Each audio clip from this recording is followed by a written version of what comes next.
পৃথিবীর এক অন্যতম প্রবীণ ও শ্রেষ্ঠ শহরের প্রাচীর আর গম্বুজগুলোর ওপর দিয়ে আকাশের চাঁদ তখন পশ্চিমে হেলে পড়ছিল, যেন বড় কোনো বিপদের সংকেত।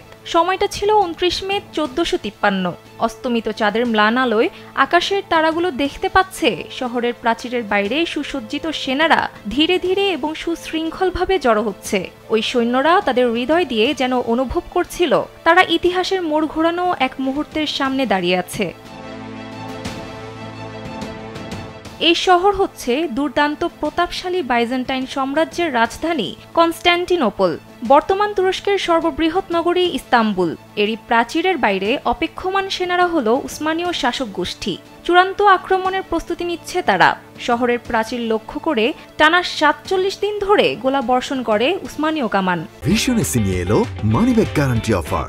১ মাস ব্যবহার করে সন্তুষ্ট না হলে সম্পূর্ণ টাকা ফেরত। ২১ বছর বয়সী উসমানীয় সুলতান দ্বিতীয় মেহমেদ হঠাৎ করেই তার বাহিনীর সামনে সারিতে পৌঁছে যান। তিনি সিদ্ধান্ত নেন চূড়ান্ত হামলা হবে মেসুত টিকিয়ন নামক প্রাচীরের মাঝামাঝি অংশে, যেখানে অন্তত ৯টি ফাটল সৃষ্টি হয় এবং পরিখার একটি বড় অংশে ফাটল ধরে। মাথায় মোটা পাগড়ি আর সোনালী পোশাক পরে সুলতান তুর্কি ভাষায় তার সৈন্যদের বললেন, সবাই এগিয়ে চলো, নিজেদের প্রমাণ করার সময় এসে গেছে।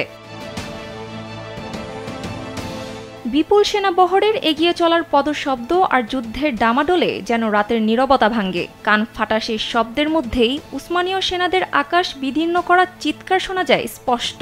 অনেক সাধারণ মানুষও সেনাদের সাহায্য করতে প্রাচীরের কাছে এসে হামলাকারীদের লক্ষ্য করে পাথর ছুটতে থাকে।